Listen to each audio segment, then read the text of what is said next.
반갑습니다. 좋은 아침, 거룩한 주일 함께 예배드리니 기쁨이 됩니다. 오늘 날씨가 좋네요. 이제 3월의 시작이네요. 새 봄의 시작이고 우리 인생에도 환한 또 봄이 오기를 바랍니다. 오늘 말씀 가운데서도 우리 영혼의 회복이 있기를 바랍니다. 오늘 설교 잠시만요. 네, 지난 시간 설교 기억하시죠? 우리 성전에 대해서 예수님께서 척결하신 내용을 우리가 살펴봤습니다. 그래서 우리 마음이 성전이잖아요. 우리 자신이 성전인데 우리가 날마다 예수님 앞에 나가서 우리 마음을 척결받는 것, 그래서 날마다 깨끗하게 되어낸다. 이 말씀을 이제 드렸죠. 그래서 우리가 주님께 의탁하는 마음으로 늘 이렇게 살아가야 한다 말씀을 드렸고요. 오늘은 그거 이어서 이제 말씀을 드리는데요. 주님께 그러면 내 자신을 이제 의탁하는 거, 의탁드리는 거, 주님이 내 마음 성전을 계속 깨끗하게 하실 수 있도록 나를 내어드리는 것이 무엇인지 좀 더 면밀하게 살펴보고자 합니다. 그래서 오늘 내용이 율법적 성전이 나오고 복음적 성전이 나와요. 율법적 성전은 46년 동안 지었던 유대인들의 성전이었고, 이 복음적 성전은 참 성전 대신 그리스도께서 세우실, 이제 죽으시고 부활하셔서 세우실 이제 성전이었죠. 이 두 성전이 대비돼서 나옵니다. 유대인들은 율법적 성전을 자랑하는 자들이었고, 그러나 그런 자기들의 자랑을 보이면서 이렇게 눈에 보이는 것들로 표적을 보여달라고 했을 때 예수님은 이제 그 눈에 보이는 것들은 허물어져야 되고 보이지 않지만 참 성전이 세워져야 된다. 이 말씀하신 게 오늘 본문 내용인데요. 우리가 성전이라고 한다면, 그렇다면 우리 안에 이제 무너져야 될 율법적 성전은 무엇이고 우리 안에 세워져야 할 복음적 성전 그리스도는 무엇인지, 그리고 그리스도가 우리 안에서 세워지게 될 때 우리가 어떻게 그분께 우리의 마음을 의탁해야 하는지에 대해서 면면하게 이제 살펴보고자 합니다. 오늘 제목은 주님께 의탁하는 마음은 어디에서 오는가? 주님께 의탁하는 마음은 어디에서 오는가입니다. 본문 요한복음 2장 18절 말씀입니다. 제가 읽겠습니다. 이에 유대인들이 대답하여 예수께 말하기를 내가 이런 일을 행하니 무슨 표적을 우리에게 보이겠느냐. 이렇게 본문이 시작됩니다. 유대인들이 지금 화가 났어요. 예수님께서 성전을 척결시켰기 때문이죠. 그래서 너 도대체 뭔데 이런 일을 행하는 거야? 네가 무슨 일을 행하는 건지 우리한테 표적을 보여줘 했어요. 왜냐하면 유대인들이 볼 때는 예수님이 어떤 라인이 없었어요. 제사장 가문도 아니고 레위 출신도 아니었어요. 근데 어떻게 제사장들이 하는 그런 행동들을 기껏해야 저 갈릴리 시골 촌뜨기 청년 하나가 올라왔는데 자기들의 그 어떤 대목이죠. 유월절 장사하는 대목을 망쳐놓은 거잖아요. 어떻게 보면 화가 난 겁니다. 당황스럽기도 하고. 근데 함부로 또 말은 못하죠. 왜? 예수님께는 뭔가 신적 권위가 있었을 것이고 그 담대함 앞에서 함부로 말은 못하고, 당신이 정말 하나님이 보내서 이런 일을 했으면 표적을 보여달라, 이제 이렇게 요청한 거예요. 표적은 뭐냐면 기적, 눈에 보이는 증거를 보여달라, 이렇게 말을 한 겁니다. 그때 예수님이 어떻게 대답하십니까? 본문 요한복음 2장 19절 말씀인데요. 예수께서 대답하여 이르시되 너희가 이 성전을 헐라 내가 사흘 동안에 일으키리라. 표적을 보여달라는 자들에게 이제 율법의 성전을 헐라 내가 일으킨다라고 말씀했어요. 당시 이 헤롯 성전이요, BC 19년 이제 헤롯 통치 18년째 착공이 되었다고 합니다. 그리고 지금의 AD 30년경이고요. 이게 AD 63년경에 다다라서 거의 완성이 됐는데 그때도 완전 완성은 아니었어요. 그러니까 굉장히 오랜 시간이에요. 한 70, 80년 이상 져서 완성된 큰 성전인데 유대인들이 볼 때는 이걸 사흘 만에 다시 세운다? 이거 깜짝 놀래고 도무지 이해할 수도 없는 그런 이제 말이었겠죠. 예수님이 근데 이 성전을 헐라 내가 사흘 만에 일으키려는 말씀은 어떤 의미였습니까? 다음 본문이죠. 요한복음 2장 21절 말씀입니다. 유대인들이 이르되 이 성전은 46년 동안에 지었거늘 내가 3일 동안에 일으키겠느냐 하더라. 21절 그러나 예수는 성전된 자기 육체를 가리켜 말씀하신 것이다. 즉 자기 자신의 십자가의 죽으심 그리고 부활하심을 이제 예표하면서 참된 성전을 완성하겠다 이렇게 선포하신 것이죠. 자, 오늘 이 성전 예수님이 세우시는 성전에서 우리가 주목해야 할 것은 바로 이 성전이라는 단어입니다. 우리가 지난 시간 이제 성전에선 두 가지 단어 의미가 있다고 그랬어요. 히에론이 있었고, 근데 히에론이라는 단어는 성전의 경내, 외곽 다 포함했어요. 그래서 장사치들이 있었던 데는 어떤 지성소나 성소는 아니었겠죠. 이방인들의 뜰, 예, 그 히에론이랬다면 지금 말하고 있는 이 21절에서 성전된 자기 육체의 이 성전은 다른 단어, 나오스라는 단어입니다. 이거는 그 뜰 이런 게 아니라 바로 그 지성소를 얘기하는 거예요. 성소와 지성소, 아주 중심, 성전의 중심부를 가리키는 단어. 다시 말해서 지금 이 성전을 내가 세운다는 것은 하나님의 임재처소죠. 지성소, 성소. 그것이 이제 더 이상 건물이 아니라 그리스도 자신이 된다는 말씀의 선포였죠. 이 말씀을 아무도 이해 못했어요. 예, 유대인들도 심지어는 제자들도 이해를 못했습니다. 자, 그렇다면 우리는 지금 이 말씀을 여러분 어떻게 받아들입니까? 예수님의 몸이 이제 참 성전으로 세워진다는 사실을 우리는 알고 있습니다. 예. 그러나 그 말이 실제 이제 무엇을 의미하는지 질문을 찾아가는 거예요. 답은 알잖아요, 우리가. 우리 이제 생각해 봐야 돼요. 자, 오늘 제가 말씀을 드리고자 하는 이제 요지는 이것입니다. 지금 예수님께서 유대 종교 지도자들에게 표적을 보여주는 거예요. 근데 지도자들이 요구했던 표적이 아니었죠. 그들은 눈에 보이는 표적을 요구했고요. 예수님은 오히려 보이지 않는 표적을 말씀을 하시고 있는 거죠. 오히려 보이는 표적은 허물어져야 된다라고 또 말씀하신 거예요. 보이는 율법의 성전은 허물어져야 된다라고 말씀했어요. 그래야 보이지 않는 참 성전인 그리스도가 세워진다. 이것이 표적이다라고 말씀하고 있는 장면이죠. 때문에 이 말씀을 통해서 우리에게 그대로 적용을 해보십시오. 우리가 알아야 할 것은 무엇입니까? 마찬가지로 우리 안에도 결국 무너져야 하는 성전은 보이는 성전, 율법의 성전이 것이고요. 우리 안에 세워져야 되는 것은 보이지 않는 성전, 그리스도의 참 성전이라는 것이겠죠. 자, 우리의 보이는 성전, 어떤 율법적 성전이겠죠. 행위, 우리의 신앙의 모든 그런 것들이 무너져야지 참된 성전이 우리 안에서 세워지게 됩니다. 즉 이것은 무슨 말입니까? 죄각성을 통해서 우리의 자기의가 완전히 무너지는 것, 성전이 척결되는 거죠. 그것이 우리에게 필요한 표적이다. 그런 자기의, 율법적 성전, 율법의 행위, 이런 모든 것들이 무너져야지만 예수가 우리 마음 가운데서 세워지게 된다. 이것이 표적이다 라는 것입니다. 그래서 이제 이 표적, 자기의 의, 율법이 무너지고 복음이 우리 안에서 그리스도로 말미암아 세워진 자들의 고백은 이제 어떻게 됩니까? 자신이 무너지는 거예요. 이 율법이 무너진다는 것은 율법과 우리는 하나입니다. 율법은 우리의 힘이에요. 율법을 지킴으로 우리는 거기서 힘을 얻는다고요. 내가 나아진 사람, 내가 하나님의 백성, 선민이라는 당위성이 세워진다고요. 그게 유대 지도자들의 모습이었잖아요. 우리도 마찬가지잖아요. 예, 우리도 하나님을 섬기고 있는 것에 우리의 어떤 자존감이라고 해야 되나요? 우리의 그 믿음이 성장하는 것처럼 보인단 말이죠. 그런데 실제 그 율법, 우리의 행위 이런 것들이 다 무너지고 그리스도가 세워진다는 게 무엇이냐? 이 질문을 이제 우리가 찾아가는 거잖아요. 그런데 이 내 안에 있는 율법의 성전이 무너진 자들에게 나타나는 특징, 고백은 동일합니다. 토마스 아켄피스 우리가 금요일날 살펴보고 있는데 그분이 이제 이렇게 말씀을 하셨던 내용을 다시 한번 제가 적었어요. 나눴던 말씀이지만 한번 다시 들어보십시오. 즉, 이 그리스도의 표적을 갖고 있는 자들의 심령의 상태죠. 마음의 상태는 이런 고백입니다. 이제 토마스 아켄피스가 말합니다. 제가 제 자신을 낮추고 제 자신을 아무것도 아닌 존재로 생각하며 모든 자존심을 저에게서 벗겨버리며 또한 제가 진정으로 그런 것과 같이 제 자신을 먼지같이 되게 하면 당신의 은혜가 저에게 미칠 것이고 당신의 빛이 제 마음에 다가올 것이며 저의 모든 자존심이 제가 아무것도 아니라는 골짜기에 빠져 영원히 소멸될 것입니다. 굉장히 강한 자기 부정이에요. 율법이 파괴되는 겁니다. 그제서야 당신은 제가 누구이며 과거에 무엇을 했으며 어디서 왔는지 저에게 알려주실 것입니다. 그러니까 그전에는 나도 나를 모른다. 내 행위로는 내가 나를 판단할 수 없다라는 거예요.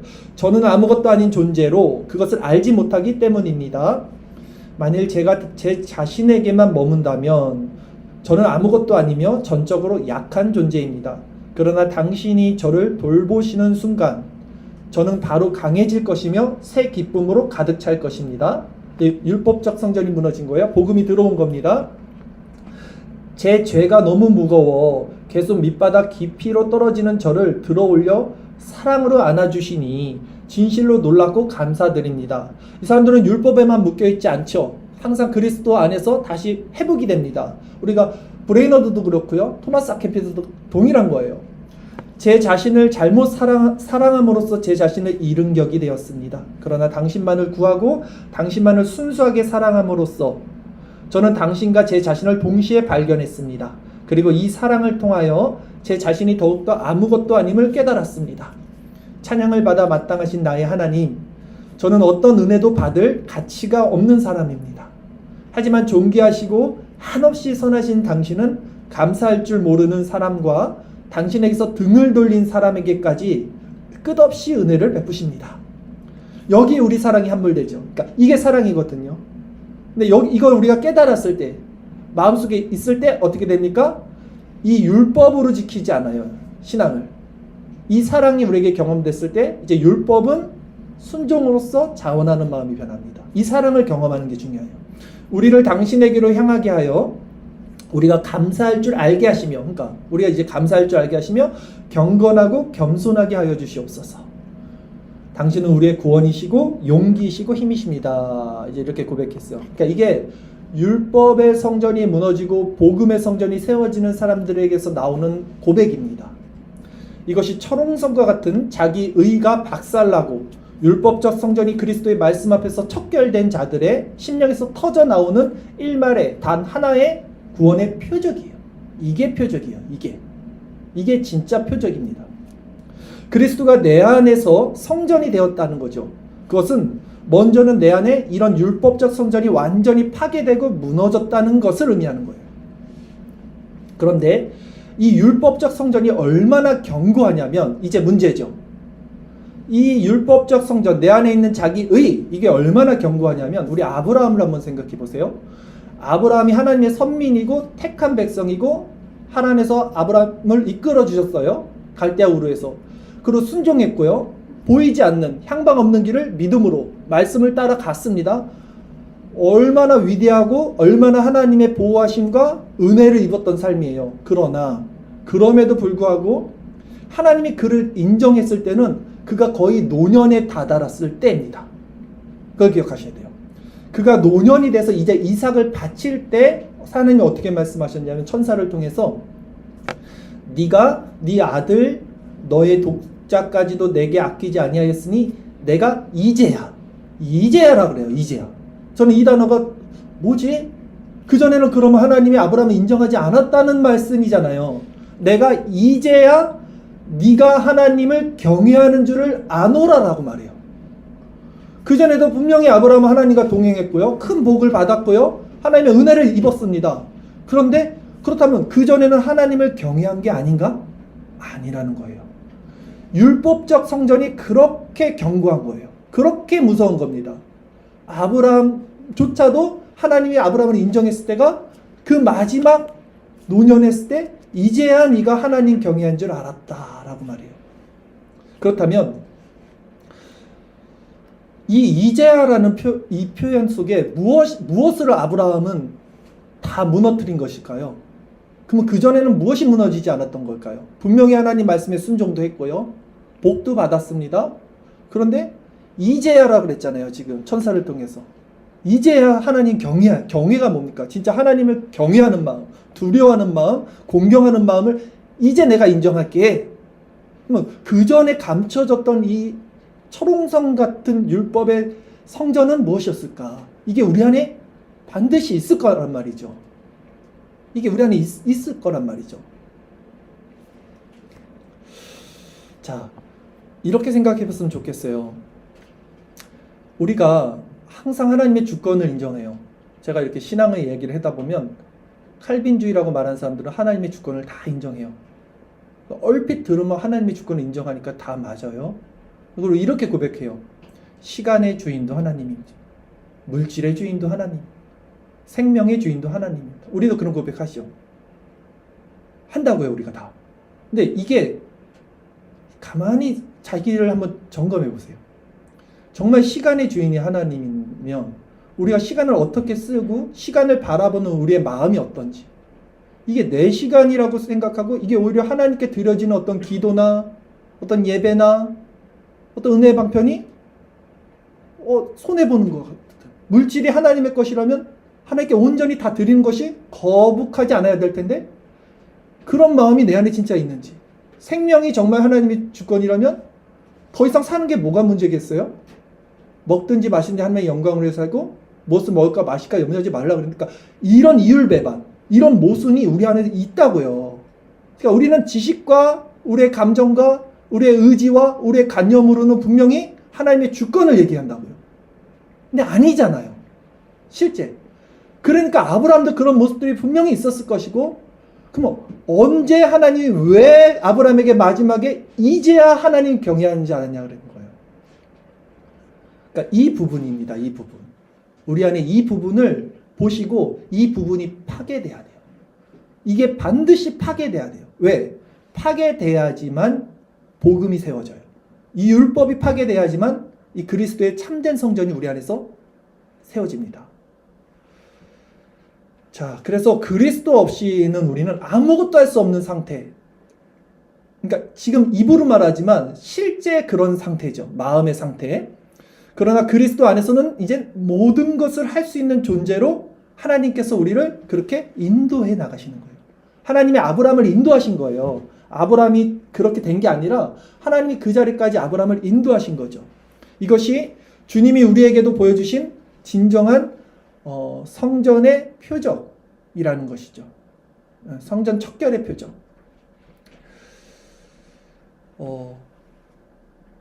그러기에 자기 의의 무너짐이 클수록요, 그리스도의 아름다움과 완전함은 더욱더 우리 마음 가운데 세워집니다. 이게 두 개가 같이 안 가겠죠? 우리 안에 자기 사랑, 자기 쾌락, 자기 만족, 이런 것들이 무너지면 무너질수록 이제 육체의 소욕이니까, 그게 성령의 소욕인 하나님의 의, 하나님의 사랑, 하나님의 거룩 같은 그런 좋은 마음, 평안한 마음, 사랑의 마음이 우리 안에서 더 세워집니다. 그러니까 우리는 무너져야 되는 거죠. 율법은 계속해서. 그래야지 하나님이 세워지고. 이 지점에서 그리스도를 바라보는 이제 자들은요, 그 그리스도의 인격과 사역이 얼마나 아름답고 위대하고 참으로 그 변함없는 열심이, 그분의 열심이란 말이에요, 이게. 나를 어떻게 구원으로 이끌어가는지 이렇게 계속 보면서 내가 어떻게 이제 그리스도의 성전으로 되는지를 알게 돼요. 예수님의 말씀이 생각나는 거예요. 내가 다 이루었다. 이게 어떤 의미인지, 내가 지옥에 있어야 할 그 자리에 그리스도가 내려가셨다는 그 사실, 그리고 그분 안에 감춰진 이 생명의 비밀이 어떻게 나를 생명 가운데 살게 하는지에 대한 자각, 이런 신령한 것들은 오직 전적인 자기 포기, 내 율법적 성전이 무너지기 전에는 절대 열리지 않는 영역이에요. 다시 한번 예를 들어서 우리가 시간의 주인 말하잖아요. 예. 근데 모든 시간의 중심에 하나님이 있어야 됩니다. 모든 시간의 중심에. 시간을 내 걸로 생각하고 내가 계획하는 게 아니잖아요. 하나님이 시간의 주인이시면 반발이 일어나지 않죠. 근데 속사람으로는 반발이 일어나지 않는데 여전히 보지 못하는 자기 의, 자기 사랑이 계속 이거를 거부한단 말이에요. 여러분 마음속에서 지금. 그러면 절대 평안하지 못해요. 절대 여러분도 평안하지 못합니다. 근데 하나님의 백성들은요, 하나님께서 그 자리에 두진 않아요. 그걸 불편하게 만들고 그걸 되게 고통스럽게 만들지, 그래서 그 자리에서 그리스도께 나오게 만들지 절대로 그냥 냅두지 않아요. 하나님께서 애굽 사람들 냅둔 것처럼 잘 먹고 잘 살게 냅두지 않습니다. 고통을 받게 만들어요. 자, 그러기에 그분을 전적으로 의지하는 상태는요, 스스로 생명의 주권을 가진 자들에게는 절대로 불가능한 거예요. 스스로 생명의 주권을 가진 자들은 절대로 불가능합니다. 그래서 위로부터 나음을 입은 자들만 알게 되는 상태예요. 이런 말씀을 전해도 그들은 이렇게 생각합니다. 하나님의 주권을 나는 인정해 라고 말하고 있을 거예요. 정말 인정하는가? 물어봐야 된다고요. 정말 인정하는가? 인정하는 게 뭔가? 자, 때문에 이 생명의 정체성을 가지게 된 자들은 그 전에 생명으로 여겼던 자기 정체성, 그러니까 자기 사랑, 이런 것들을 배설물로 이제 여기게 된다라고 말합니다. 바울은 이렇게 말하죠. 또한 모든 것을 해로 여긴다 나는. 왜냐하면 내 주 그리스도 예수를 아는 지식이 가장 고상하기 때문이다라고 그래요. 내가 그를 위하여 모든 것을 잃어버리고, 그러니까 모든 것이에요. 모든 것. 그리스도 외 모든 것을 잃어버리고 배설물로 여김은 그리스도를 얻기 위함이다라고 말한다고요. 이해 가세요? 그리스도를 얻으려면 모든 것을 배설물로 버리라는 거예요. 그리스도와 세상을 겸하여 섬길 수 없다는 거예요. 둘이 함께 갈 수 없습니다. 이것이 버리기 싫은데 억지로 버리라는 게 아니에요. 그런데 여러분, 더 좋은 것을 누리기에 버릴 수 있는 겁니다. 제가 지금 그리스도를 누리지 못했다면 저도 율법의 원리에서 이 말씀을 전할 거예요. 아니에요. 이건 너무나 쉬워요. 너무나 행복합니다. 너무나 가볍습니다. 마치 내 안방에 있는 파랑새를 보는 것과 같아요. 어린아이처럼 하나님을 바라보는 거고 가지처럼 그리스도께 붙어 있으면 되는 거예요. 그러면 그분이 하시는 거죠. 그분의 성령이 나를 깨끗하게 하시고 거룩하게 하시고 건전하게 하시고 밝게 하시고 기쁘게 하시고 평화롭게 하시고 힘을 주시고 어둠의 일에 동참하지 않게 하시고 하나님의 일에 동참하는 자로 생각과 마음과 사고를 바꿔주시는 거예요. 성령이 하시는 거라고요. 어렵지 않습니다. 우리가 하려니까 힘든 거고요. 내 시간, 내 물질, 내 생명, 그걸 버리는 거예요. 그거 어떻게 버려가 아니라 그리스도를 얻기 위해서 버리면 그리스도 안에서 그 모든 것이 더해지는 거죠. 그리고 그 과정에서 그들은 어떻게 돼요? 성화의 과정을 점점 겪게 돼요. 그러면 이게 참 성화의 과정을 겪을 때 이제 내 시간도 내게 아니구나. 내 물질도 내게 아니구나. 내 생명도 내게 아니구나. 이걸 인정하는 사람들이 그리스도 안에서 평안을 얻고 이제 살아갑니다. 근데 이게 되겠어요? 되다 말다 하겠죠? 되다 말다 하겠죠? 근데 그게 성화예요. 그게. 이렇게 성화의 과정을 겪어가면요. 이 사람들이 어떻게 변하냐면 세상 편에서는 점점 바보가 되는 거예요. 세상 편에서는 점점 힘을 잃어버려서 아무것도 할 수 없는 바보 상태로 변하게 되는 거예요. 이게. 왜냐하면 세상 편에서 모든 것을 잃어버리는 거거든요. 지금. 내 시간도 잃어버렸죠. 내 물질도 잃어버렸죠. 내 생명까지도 지금 잃어버리고 있는 거잖아요. 세상 사람들은 그걸 힘으로 삼는 거잖아요. 생명, 물질, 시간, 이게 힘이잖아요. 세상에서. 근데 이 사람들은 그걸 잃어버리고 있는 거예요. 지금. 그리스도를 얻기 위해서. 그러니까 세상 편에서 보면 이 사람들이 바보가 된다니까요. 힘을 잃어버리게 돼요. 그러나 그리스도 안에서는 어떻게 돼요? 모든 것을 가진 굉장히 강력한 자가 됩니다. 세상이 감당할 수 없는 자. 이것이 진정 예수님께서 제자들에게 말씀하신 나를 떠나서 너희가 아무것도 할 수 없다라는 의미예요. 예수님의 제자들에게 하는 말이에요. 세상 사람들에게 이런 말을 하지 않았어요. 제자들은 예수님을 떠나서는 바보가 돼요. 아무것도 할 수 없어요. 오히려 세상의 원리로 살다 보면요, 밟혀요. 세상 사람들한테. 세상 사람들은 그것을 힘의 원리로 살기 때문에 어디 싸움이 되겠습니까? 어줍잖게 우리는 이것도 아니고 저것도 아니고 세상도 잡고 있고 주님도 잡고 있고 그 정체성으로 세상 사람들과 싸워서 이기겠어요? 아니죠. 자, 이것이 내게 능력 주시는 자 안에서 내가 모든 것을 할 수 있다라는 말씀의 의미예요, 사실. 그렇다면 다시 질문을 하겠습니다. 다시 질문. 우리는 오늘 계속 질문을 하는 거예요. 왜? 답은 이미 다 아는 사람들이니까. 지금 이 마음이 내 안에 있습니까? 지금 제가 말씀드렸던 이 자기의가 무너지는 것, 보이지 않는 성전이 주체가 그리스도가 생명으로 주인으로 내 안에 세워지는 이 마음이 내 안에 있습니까를 보십시오. 내가 진정 이 율법적 성전이 무너진, 그래서 하나님 경외함이 있는지를 내 자신에게 물어보셔야 돼요. 하나님이 나를 정말 아브라함에게 말씀하신 것처럼 내가 이제야 네가 나 하나님 경외하는 줄 알았다 라고 말씀하실까요? 그때는 언제일까요? 그리스도와 관계없는 자들이 있습니다. 양심에 화인맞은 자들도 있을 것이고요. 영적 소경인 자들도 성경은 말합니다. 완악한 마음을 가진 자들, 이런 사람들은 절대 이 말씀에 지금 순종하지 않아요. 네, 않습니다. 그들은 하나님을 절대 의존하지 않아요. 절대 의존하지 않아요. 그래서 그들은 이런 말씀에 복음적 회개로 나가지 못해요. 율법적 회개 원리 안에 있습니다. 선미사상이 있으니까 하나님의 주권을 지적으로는 인정하니까 절대 근데 복음적 회개로 나가지 않아요. 그래서 그들은 오히려 반대로 행해요. 이런 말씀을 들으면 이제 어떻게 행합니까? 행위로서 자신을 세우려고 해요. 행위로서 계속해서 끊임없이 행위로서. 그리고 눈에 보이는 것들을 표적으로 삼으려고 해요. 계속해서 하나님을 섬기는 일에 자신을 돋보이게 하려고 해요. 그것에 매진합니다. 그들은 보이는 것에 매진해요. 그것이 당시 종교 지도자들이 보인 모습이었어요. 그리고 그걸 예수님께도 말한 거예요. 보여봐. 그러나 예수님께서 우리 안에 참 성전이 되지 않으면 인간이 세운 어떤 것도 아무런 가치가, 아무런 의미가 없습니다. 때문에 우리가 2026년 선구도 그렇고 주제 선구도 그렇고 우리가 늘 제가 말씀드리는 것 중에 내가 거룩하니 너희도 거룩하라, 이런 말씀을 제가 많이 종종 하죠. 이 말씀도 또한 하나님이 거룩하니까 너희도 거룩하게 살아라 라는 말씀으로 이해하면 안 됩니다, 여러분. 하나님이 거룩하니까 나도 거룩해야지. 이거 뭐예요? 율법이죠. 이거 율법이잖아요. 하나님이 거룩하니까 나보고 거룩하라고 하시네. 거룩하게 살아야겠다. 나쁜 짓 하지 말고 착한 생각하고 살아야겠다. 이게 율법이에요. 그러니까 율법은 나쁜 건 아닙니다. 율법은 선한 건데 그 율법의 원리로 가면 우리는 그걸 묶여요. 왜냐하면 우리가 거룩해질 수 있을까요? 없어요.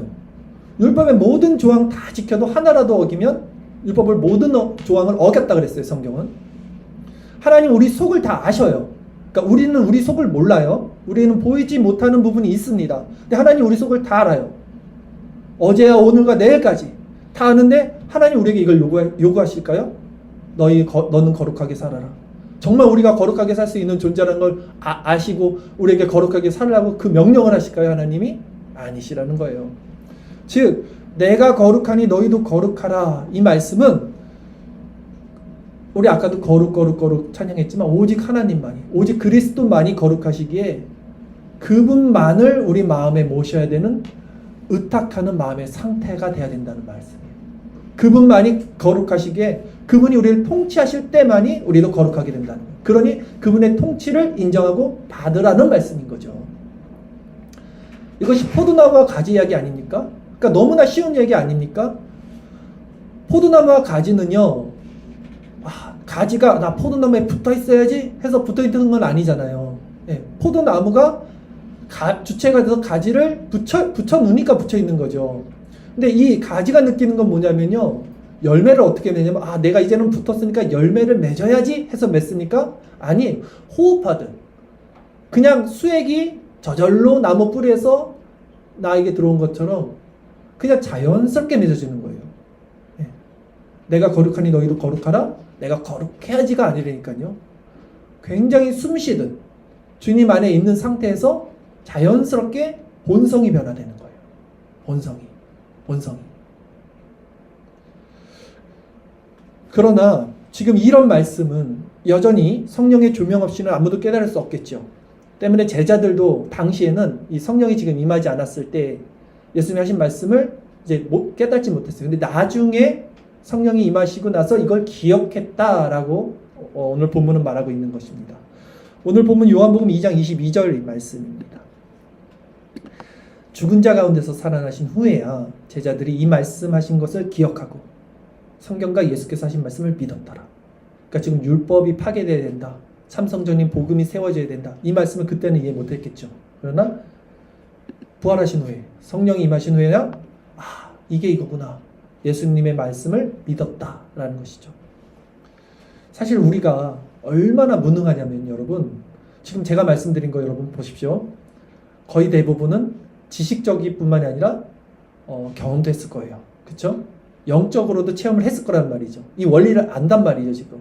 그런데도 우리가 얼마나 무능하냐면 우리는 조명을 받았어요. 성령의 조명.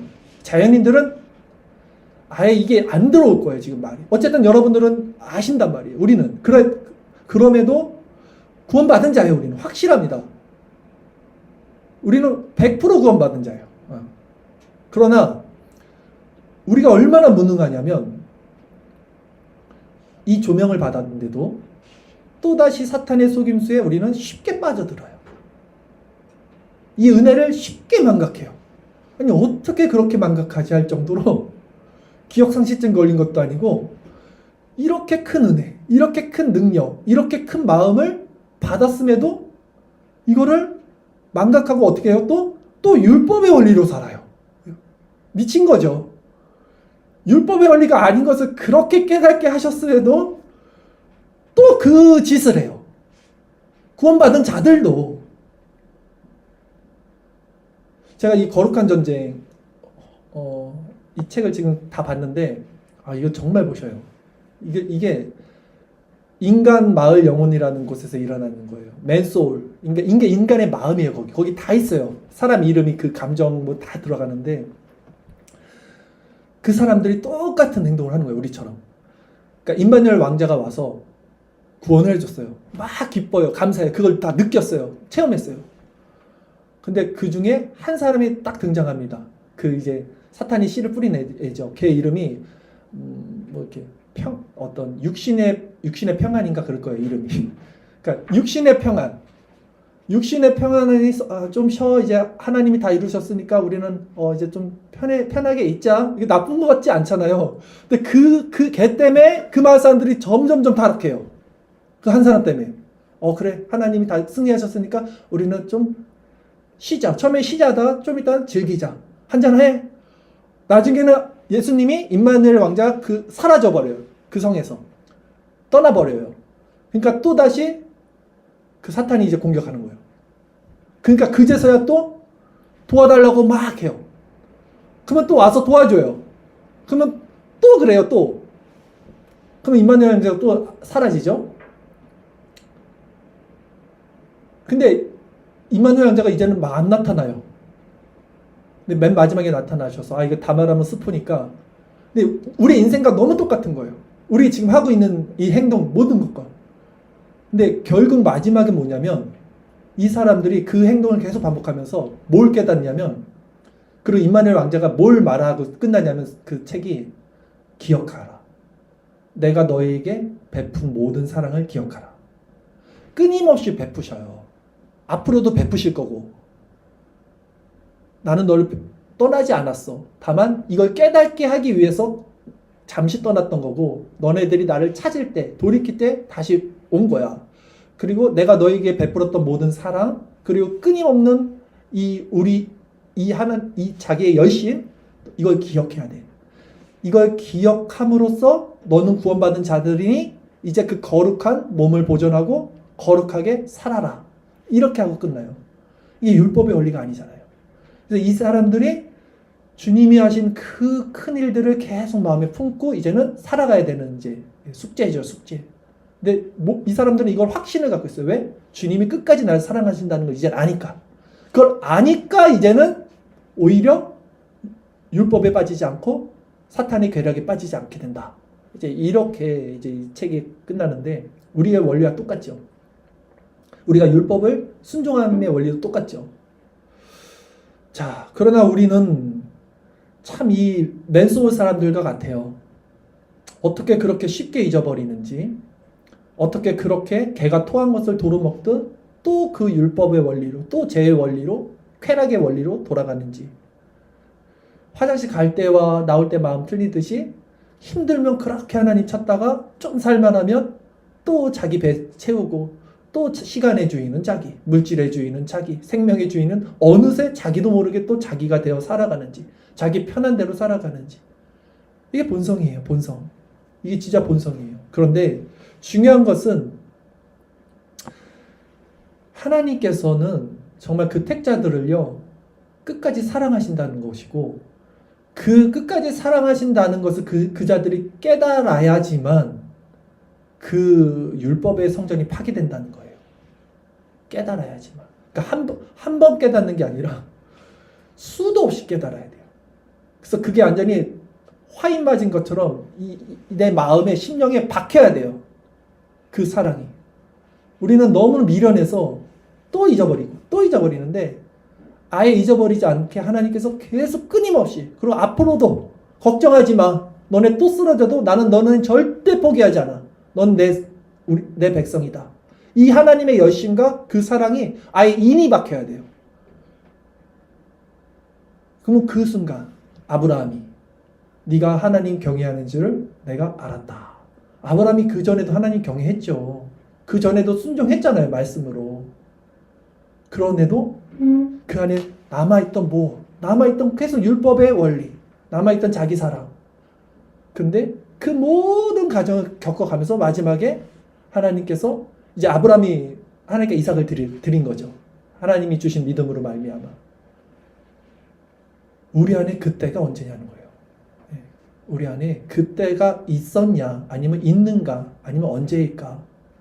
제 대답은 그때는 매일매일이에요. 매일매일. 그때는 매일매일이 돼야 돼요. 아침에 일어나시면 이 생명을 주신 게 하나님이다. 이 시간의 주인이 하나님이다. 입술로 고백하시고 또 잊어버리지 말고 머리로 기억하십시오. 그리고 엎드리시고 기도하세요. 오늘 하루도 하나님의 것이고 하나님이 주인이시고 하나님이 우리에게 주신 것이기에 그게 내게 뺏기는 게 아니라 진짜 하나님의 것을 하나님께 돌려드리는 거잖아요. 그리고 하나님께 돌려드릴 때 하나님으로부터 그리스도의 성령이 나에게 와서 내가 참된 인생, 인간답게 사는 거잖아요. 그게 진짜 제대로 인간답게. 이 작업을 매일매일 하실 수 있는가? 저는 이제 이 질문을 지금 드리는 겁니다. 제가 찾은 결론이에요. 너무 쉽고 너무 별거 아닌 것 같죠? 저는 항상 내일을 기다렸던 것 같아요. 내 마음속엔 또 아닌 것 같아요. 내일을 기다리는 것도 교만이요. 내일을 기다리는 것도 자기의요. 자기 사랑이에요. 내일은 우리의 것이 아닙니다. 오늘 하루 이렇게 세워주시고 일으켜주시고 호흡 있게 하시고 예배자리를 인도하신 것이 너무 감사한 거죠. 내일도 만약에 하나님께서 우리 눈을 뜨게 하신다면 그 하루도 너무 감사해서 그 하나님의 주권대로 어떻게 살아야 할지를 고백하는 그런 마음의 상태가 된다면 여러분은 율법에 순종하는 자들이 되지 않을 것이고 오히려 그렇게 될 때 하나님의 사랑과 은혜가 정말 여러분을 평안 가운데 인도하게 될 것입니다. 자, 오늘 설교 끝이 아닌데 제가 막 수도 없이 말하다 보니까 원고를 지금 뒤적거렸는데 그래도 한번 쭉 가볼게요. 제가 고심하면서 쓴 거니까 한번 읽겠습니다. 히브리서 12장 11절 말씀에 보면 이런 말씀이 있어요. 무릇 징계가 당시에는 즐거워 보이지 않고 슬퍼 보이나 후에 그로 말미암아 연단받은 자들은 의와 평강의 열매를 맺느니라 했습니다. 하나님의 백성들은 징계하십니다. 하나님의 백성들이 아닌 자들은 유기가 되는 거예요. 여러분, 징계는 그런데 즐거워 보이지 않아요. 슬퍼요. 근데 징계를 받은데 안 슬퍼. 이게 진짜 문제예요. 저는 이게 제일 두려워요. 내가 내 맘대로 사는데 고통이 없어요. 나한테. 내가 주인이 돼서 사는데 내가 별로 괜찮아. 저는 이게 제일 두려워요. 진짜. 오히려 내가 내 맘대로 사는데 내 맘에 고통이 들어오고 막 그것 때문에 너무 힘들어. 저는 이게 너무 감사해요. 아직도 하나님이 나를 백성으로 인정하는구나. 근데 저는 진짜 내 맘대로 살 때 아무 거리낌이 없게 되는 게 정말 두렵습니다. 그렇게 될까봐. 그게 제일 무서운 거예요, 여러분. 무릇 징계가 당신은 즐거워 보이지 않고 슬퍼 보이나 그로 말미암아 연단받은 자들은 의와 평강의 열매를 맺게 됩니다. 이것이 택자들을 절대 포기하지 않으시는 하나님의 열심이자 그분의 사랑이죠. 그러기에 그가 돌이키지 않으면 그는 계속해서 징계를 받고 고난을 받게 되고 그 고통 가운데 살게 될 거예요, 여러분들은. 그러기에 다음 우리 이제 본문 마지막 절입니다 해서 이 예수님은 우리에게 이 열심의 주체가 누군지를 아주 의미심장하게 말씀을 이제 합니다. 요한복음 22장 23절 25절 오늘 마지막 구절인데요. 제가 읽겠습니다. 6월절에 예수께서 예루살렘에 계시니 많은 사람이 그의 행하시는 표적을 보고 그의 이름을 믿었으나 예수는 그의 몸을 그들에게 의탁하지 아니하셨으니 이는 친히 모든 사람을 아시며 또 사람에 대하여 누구의 증언도 받으실 필요가 없었으니 이는 그가 친히 사람의 속에 있는 것을 아셨음이니라. 아멘. 예수님은 그의 몸을 사람들에게 의탁하지 않으십니다.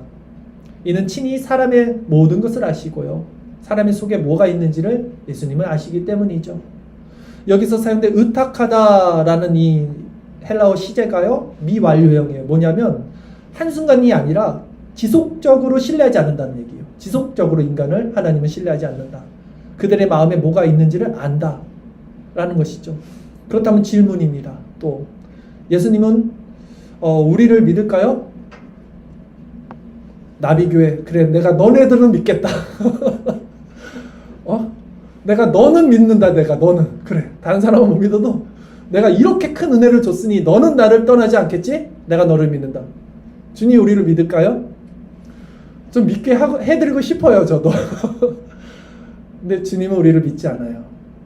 절대 주님은 죄송하지만 저와 여러분을 믿지 않습니다. 우리 안에 뭐가 있는지를 주님은 아셔요. 우리도 모르는 우리 안에 뭐가 있는지를 주님은 아십니다. 이 지점에서 칼빈이 이제 이 주석에서 이렇게 말을 합니다. 이제 칼빈 주석, 요한복음 주석에 보면 자기 자신을 기뻐하지 않는 사람은 거의 없다.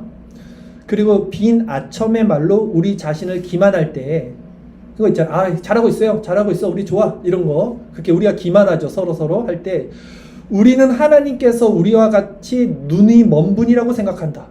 그러니까 하나님도 우리를 잘하고 있다고 생각할 거야. 이런 거. 이게 다 율법의 행위거든요. 그러나 여기서 우리는 하나님의 판단이 우리 판단과 얼마나 거리가 먼 것인가를 경고받게 된다. 주님은 우리의 시선을 피하는 것들을 분명 보시기 때문이다. 그러니까 주님은 우리가 시선을 피하는 것들을 보시어요. 우리는 안 본다고요. 어둠이 자기가 어둠이기 때문에 빛으로 안 가는 거예요. 근데 주님은 그 어둠 안에 뭐가 있는지 보신다는 거죠. 그런 것들은 가면 속에 숨겨 있다. 우리 가면 속에 숨겨 있는 것들. 주님께서는 숨어 있는 원천, 즉 깊은 마음의 숨은 태도를 따라 헤아리신다. 이렇게 칼빈은 말합니다. 이 말은 솔로몬의 잠언에서와 말도 정확히 일치가 되는데요. 잠언 12장 21장 2절에는 사람의 행위가 자기 보기에는 모두 정직하여도라 그랬어요. 여호와는 마음을 감찰하신다. 아니라는 거예요. 또한 예레미야도 이렇게 증언해요. 예레미야 17장 9절에도 만물보다 거짓되고 심히 부패한 것은 마음이다. 누가 능히 이를 알리요? 아무도 알 수 없다는 거예요. 자기 마음을. 예수님은 그러기에 절대 우리를 믿지 않으십니다. 오히려 예수님이 우리를 믿으면요 큰일 납니다. 진짜 큰일 나요. 교회 망하는 거예요. 그게 예수님이 우리를 믿으면. 그러기에 예수님은 오직 자신의 열심으로 그분의 그 사랑으로 우리를 끝까지 이끌어 가시는 분이에요. 오직 그걸 아는 거예요. 우리는 그걸 알 때 순종한다는 거예요. 제 말은 한 번, 두 번도 아니고 그걸 지속적으로 끝까지 우리가 경험할 때 이것이 우리의 유일한 소망이라는 거예요. 그런데 우리는 그렇게 비참한 자죠. 그러나 진정 그것을 알 때 우리 마음이 어떻게 변해요?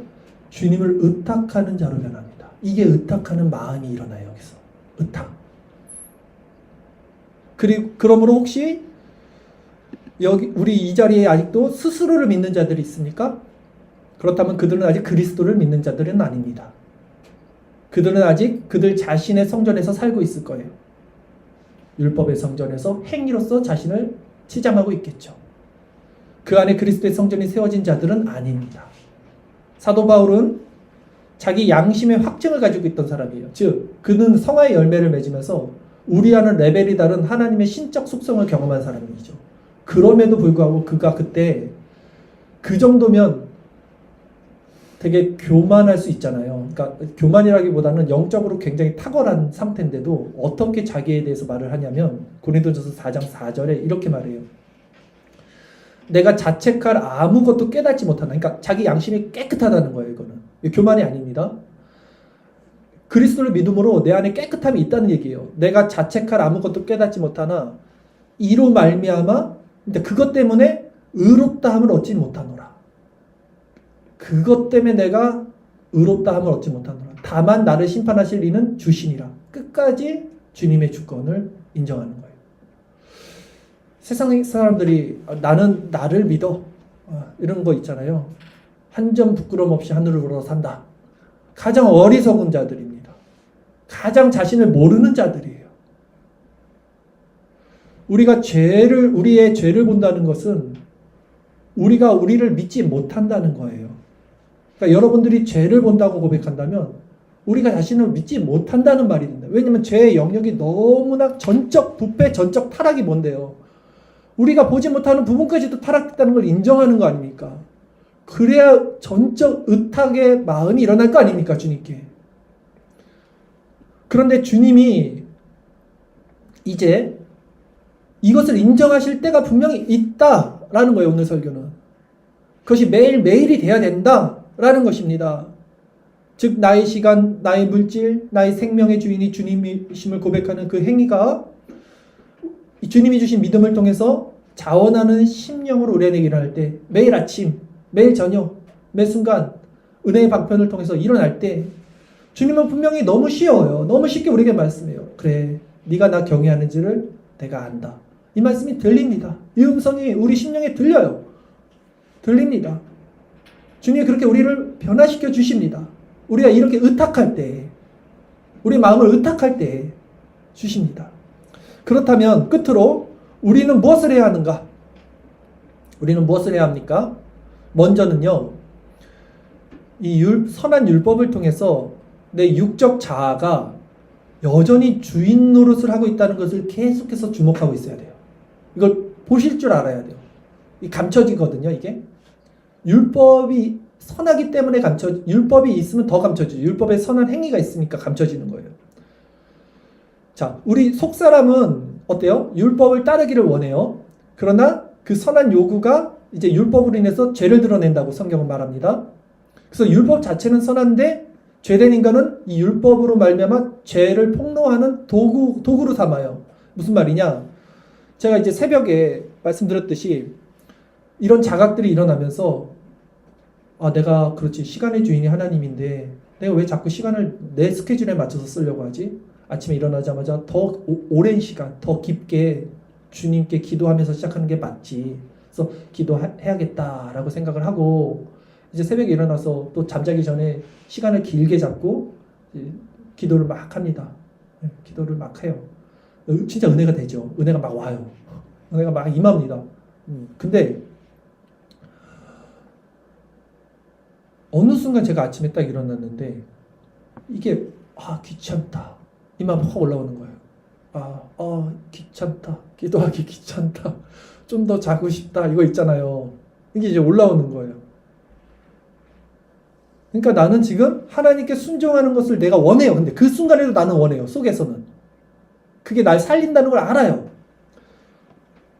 근데 이게 율법이 돼버리는 거예요. 또 순간. 그래서 그 앞에 드러난 것은 여전히 생명과 시간의 주인이 하나님이 아니라 내 자신으로 삼고 있는 내 안에 악한 주인됨이 보인 거예요. 제가 순간. 이 기도라는 선한 행위를 통해서 오히려 나의 자기중심적과 완고함이 적나라하게 드러나는 거예요. 그러니까 먼저는 이것을 볼 수 있는 마음이 필요해요.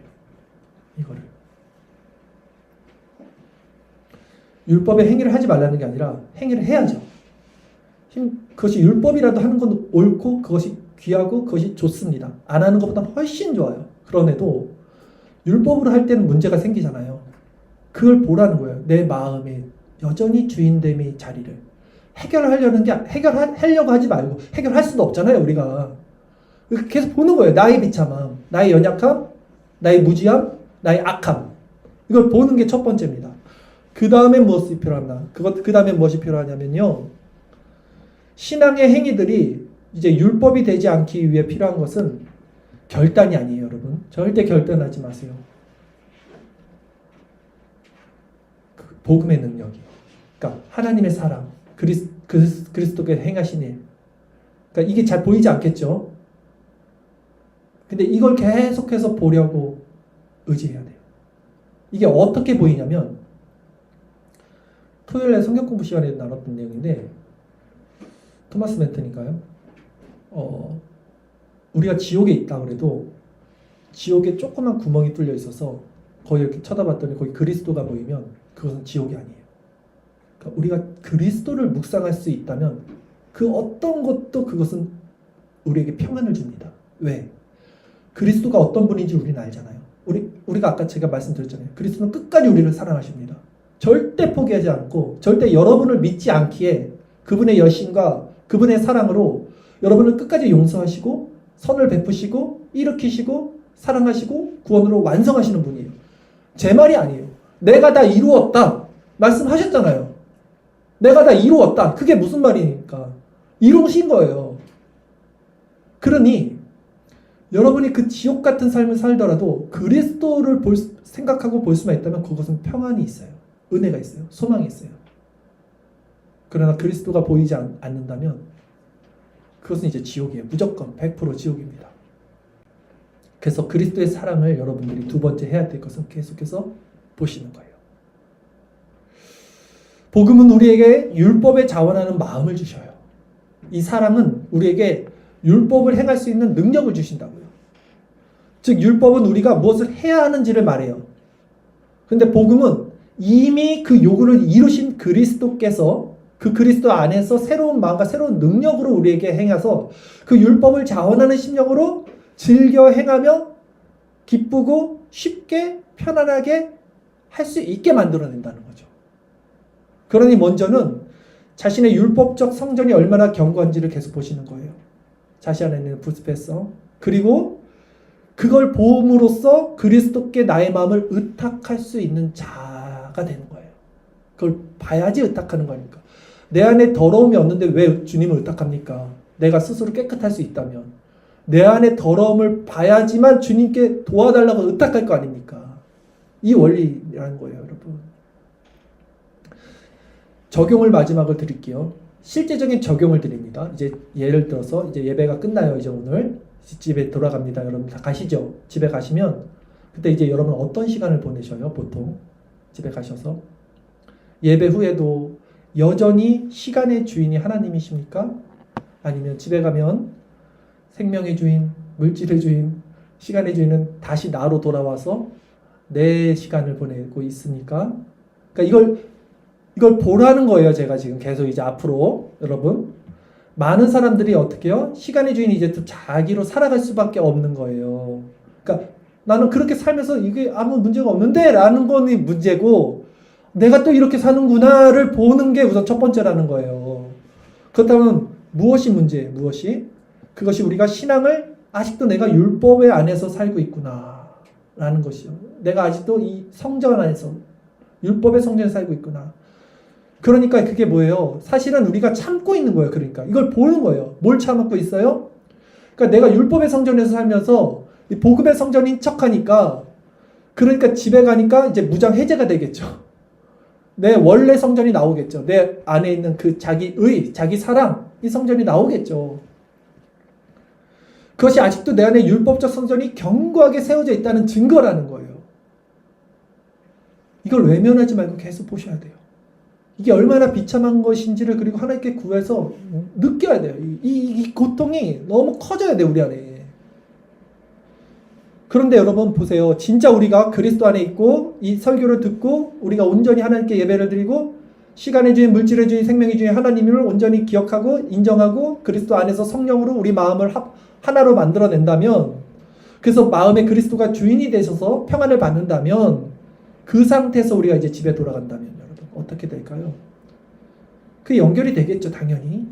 그리고 거룩한 마음으로 그리스도께서 주시는 그런 시간을 보낼 것이고 그런 행동들과 그런 삶을 살아내겠죠. 그러니까 가장 중요한 것은 먼저는 내 안에 율법적 성전이 얼마나 견고한지를 계속 보십시오. 그리고 그렇게 스스로 주인 되어 사는 삶이 이제 고통스러울 때 우리는 주님께 우리 마음을 의탁하게 돼요. 의탁. 내 마음을 척결해 해주세요. 깨끗하게 해주세요. 거룩하게 해주세요. 주님과 같이 살게 해주세요. 라는 마음의 상태가 되는 것입니다. 오늘 설교 제목이 뭐였어요? 주님께 의탁하는 마음은 어디서 오는가요? 주님께 의탁하는 마음은 어디서 오는가? 주님께 의탁하는 마음은 어디서 옵니까?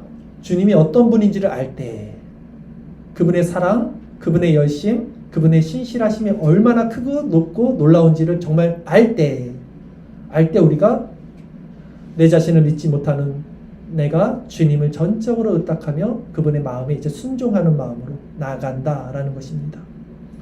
내 마음이 자원하는 심령으로 주님을 따르는 마음이 이제 여기서 일어납니다. 실제 시간의 주인, 물질의 주인, 생명의 주인이 주님이라는 것을 인정하며 살아가는 모습도 이제 여기서 나타납니다. 주께서는 반드시 택한 자들로 나를 떠나서 너희가 아무것도 할 수 없다라는 그 말씀을 깨우쳐 주시고, 그러나 내 안에서 모든 것을 할 수 있다라는 자들로 만들어 주십니다. 이제 말씀을 마칩니다. 여러분, 우리는요 어떤 자들이냐면 빛 가운데 부르심을 받은 자들입니다. 부르심 입은 자들이에요. 우리는 빛의 자녀들입니다. 그리스도가 빛이시고요, 그분은 우리를 그 나라의 백성으로 부르셨습니다. 그러니 우리는 어둠의 일에 참여하는 자가 되어서는 안 됩니다. 낮에와 같이 단정히 행하고 그리스도로 옷을 입고 정욕을 위하여 육신의 일을 도모하면 안 됩니다. 우리가 육신의 일을 도모하지 않아야 되는 이유는 이것입니다. 우리의 육신이 구원을 받았기 때문이에요. 마지막 날 하나님 나라에 영화될 때 우리의 몸도 구원을 받습니다. 구원받은 자이기 때문에 이 몸을 보존하는 거예요. 달라요. 이 몸을 보존해야 구원받는 게 아니라 구원받은 몸이기 때문에, 그것을 알기 때문에, 그래서 지금 이 땅에서 우리의 몸을 거룩하게 신부로서 보존해야 되는 거예요. 이 원리가 달라요. 그래야 이게 율법이 되지 않는다니까요. 로마서 13장 12절 14절 말씀입니다. 밤이 깊고 낮이 가까웠으니 그러므로 우리가 어둠의 일을 벗고 빛의 갑옷을 입자. 낮에와 같이 단정히 행하고 방탕하거나 술 취하지 말며 음란하거나 호색하지 말며 다투거나 시기하지 말고 오직 주 예수 그리스도로 옷 입고 정욕을 위하여 육신의 일을 도모하지 말라. 여러분, 정말 좋은 삶, 가장 행복한 삶은 바로 이런 삶입니다. 이 로마서에 나오는 이 삶입니다. 이 삶은 지금 바로 우리 곁에 있어요. 바로 그리스도를 주인으로 모시고 그분의 통치를 받는 삶이죠. 그것이 왜 안 됩니까? 우리 안에 죄성이 이 빛을 싫어하기 때문에, 아직도 우리 안에 그 남아있는 성전이 세워져 있기 때문이라는 거죠.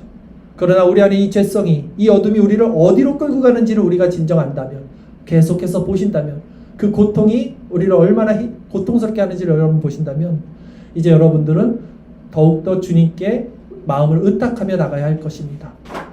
주님은 모든 것을 이미 이루셨고요, 모든 것을 아시고 여러분 속도 아시고 결국 그분의 열심으로 이 모든 것을 행하신다고 말씀을 하셨습니다.